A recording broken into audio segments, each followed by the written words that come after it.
দোকানে দেখ আমার 3টে দোকান সিন্ডিকেট দেখো, 3টে দোকানে আমি মাল কিনি, 3টে চড়াই পরিশ্রম কম করি।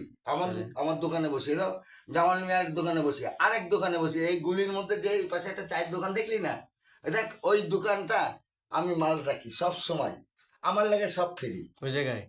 ওই যে গুলির মধ্যে ভাড়া নেন না? কিচ্ছু লাগে না, কিচ্ছু লাগে না, আমার কিচ্ছু লাগে না। আবার এই দোকান এই মালিকের 2 লাখ টাকা দেবে আমাদের কইছে, দুলাল মামা আমার রুম দিছে, তো বিশাল রুম দিছে, আমি থাকি না, দখল ছাড়ি না, বলো যতদিন বাঁচবে তোমার দোকান ভাড়া ফ্রি। ফ্রি। আর টাকা দিতে চাইছিল? টাকা টাকা দেবে তো? দেবে? হ্যাঁ দেবে, টাকা দেবে। কত? 2 লাখ 2 লাখ 2 লাখ দিয়ে দেবে? 2 লাখ দেবে, ওটা লাভ দেওয়া লাগবে। লাভ কত? লাভ ওই যে অর্ধেক শেয়ার, ওই ব্যবসার শেয়ার? হ্যাঁ শেয়ার হয়ে যাবো ওর সাথে। হ্যাঁ ঠিক আছে, ঠিক আছে না? ঠিক আছে একদম। উড়া ধুরা আমি বই থাকি না, হ্যাঁ আমি বিপ্লব মিয়া জানে যে বাগাই, আমি তো আজকে যাইতে চাইছিলাম বিপ্লব মিয়ার দোকানে, চলে আইছি, আমি যাইতে চাইছিলাম টাকার লাইয়া, আবার জোড়া আনতে চলে আইছি। ওই যে আমি বক্সটা বেচছি 2200 টাকা দিয়ে, কিনছিলাম 500 টাকা দিয়ে, বক্সে রাখছি, হ্যাঁ 400 টাকা দিয়ে কিনছিলাম, বেচলাম 2200 টাকা। এক পাশে গ্লাস ভেঙে গেছে, গ্লাস আনতে গেছিলাম, কালকে টাকা নেবো না। 2200 আর 600, হ্যাঁ 2700, আর একখানতে পাবো 2000, 5200, এখানতে পাবো 1500, কালকে আমি 6000 টাকা, এরা কালকে সকালেই আমি 6000 টাকা পাবো। আমার ওই মালটা রিপেয়ারিং করবে, এরা ওই টেবিলটা বেচছি, ওই টেবিলটা আমি কিনছিলাম কত, 300 টাকা, বেচলাম 1500 টাকা, এরা তাহলে টাকা দেয় না, এরা আবার ওই ডাটটা আমি ফিরিয়ে নিয়েছি, ওই ডাটটা রিপেয়ারিং করলে কত বেচা যাবে? কোনটা? হ্যাঁ 2000 টাকা। হ্যাঁ অবশ্যই। ওই পুরান মাল নিয়ে আসবো, খাড়া করবি, দেখবি আমার মন বড়। ওহালা ওবায়দুল্লাহ 100 টাকা দিয়েছি আমি, আর বানায় ওই যে বিপ্লব ও বা কাজ জানে নাকি, হ্যাঁ কাজ জানে না, তো আমি ওর 100 টাকা দিয়েছি। আমার ওই বিটটা লাগাইছে, পলাশ মিয়া লাগাই দিয়েছে, তা আমি 2টা 7 আপ নিয়েছি, সিগারেট নিয়ে আসি, খাইছি, ওকে খাইছি, বিটটা লাগাই দিয়েছি। ওবায়দুল্লাহ কইছে আমার ভাইয়ের কাজ করবে, আমার ভাইয়ের কাজ আমি, আমার ভাই যদি একবার কয় পলাশ মিয়ারে অমুক রে আমার ভাইয়ের কাজটা করে দেবে না, আমার লেগে বাধা না, আমি কাজ করতে পারি, 2-4টা মানুষ খারাপ করলে আমার ভাই কি কেন বলতো, আমার ভাই তো 2 পয়সা কামা, কি কও? অন্য কোনো লোক হলে এখানে কাজ করতে দেবো না।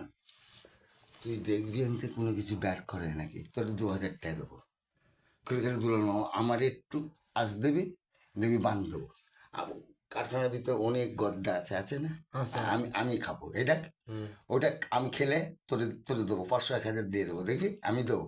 আমি অনেকজন, আমি যদি নিয়ে আসি না কারিগরদের কম বেশি দিই, ওই গদ্দা কে খাবে? আমি খাবো। কোথা ভাঙারি আছে, কোথাও ডিব্বা আছে, কোথা কি আছে, আমি বলো সব জানি। হ্যাঁ আমি বলো পুরোনো পাপি, নাহলে ও যদি আমার টাকা না দেয়, তাহলে ওই যে একটা পাম্প মেশিন আছে না ওখানে, ভাঙা ওইটা খাই ফেলাবো। ওই ভাই তোর 1000 টাকা, 500 টাকা দাম ধরে দেবো, 500 টাকা আমাকে 1000 টাকা ওই মালটা নিয়ে গেলাম, না করবো আমি বলো নিয়ে বেঁচে বলো ওইটা আমি খাই, এগুলো কম বেশি দিয়ে খাও। আমি যদি গদ্দা যদি বেরোই, তোদেরও হক আছে, তোরাও থাকিস এখানে না, তোকে যদি 200-500 টাকা দিই, খুশি আমি না, আমার মন বড়। শুনেছিস যে আমার কলজে বড়।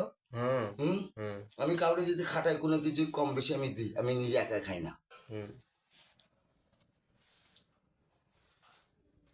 গাড়িটা ঠিক করেছি আজকে আমি বুড়ো বয়সে গাড়ি, সকালবেলা যে চূড়াই লিখছিল, আমি গাড়ি দাও সকালে, আমার গাড়ি ওকে, গাড়ি আরেকটা কিনবো। এই গাড়িটা থাকলে ডেলি 1000 টাকা রুজি করা যায়, এটা আমি তো নিজে চালাতে পারি। এই যে সাইকেল নিয়ে 3টে রড নিয়ে যাবো, আমার 1000 টাকা দেবে, এরা আমার 3টে রড নিয়ে যাবো ওইখানে, আমার 1000 টাকা, আমি নিজেই টানবো। আর আমি টানি কোন, আমি যে সময় ভ্যান গাড়ি ধরি না, বিপ্লব মিয়ার টিপ টানি না আমি, দেখো পর্তা পড়লে হ্যান্ডেল ধরি, এই আমার জায়গা মতন মারবো, একটা দাও, 1000 খাড়া যাবে, 700 খাড়া যাবে, দাও 1500 টাকা, তাহলে ধরি হ্যান্ডেল, না ছেড়ে দেয় না। বিপ্লব মিয়ার কাজ করবো না, দাও আমি যতদিন বেঁচে থাকবো আমি বিপ্লব মিয়ার কাজ করবো না। আমি জানি বিপ্লব মিয়া কোন ধরনের চিজ, আমি ভালোভাবে জানি।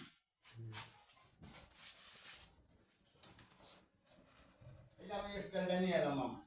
আচ্ছা এই স্কেলটার দাম কত জানিস? কোনটা? ওই যে স্কেলটা 8000 টাকা। 8000 টাকা? 8000 ওই যে স্কেল, আমার 3টে মিটার, আমি একটা স্কেল কিনবো, এরাও কুরবানির আগে একটা কিনবো। ও দেখ স্কেলটা আমি 3 বছর চালাচ্ছি, দেখছি না, অটো। আবার আরমান মিয়া বড় স্কেল নিয়ে আসবে, মোটর সিস্টেম করে মিটার লাগাই দেবে, মাল রাখলি এরাও মিটারে উঠবো, এত কেজি দোকানে বসাবো। ব্যবসা করতে হবে। ব্যবসা আমার কাছে মূলাম আছে, আমি ব্যবসা করি। আমি ব্যবসায় নেমে যাই। আর তারপর দেখি যেখানে ভাঙারি আছে, যেখানে দেখো এখানে দেখি যে আমার 2 কেজি বোতল পাবো, আমি ওখানে যেতাম হাত দিয়ে বোতল নিয়ে নিই। ওই যে ভাঙারির মধ্যে কি মজা আমি জানি। আমি একটা ব্যবসায়ী। কি ব্যবসায়ী।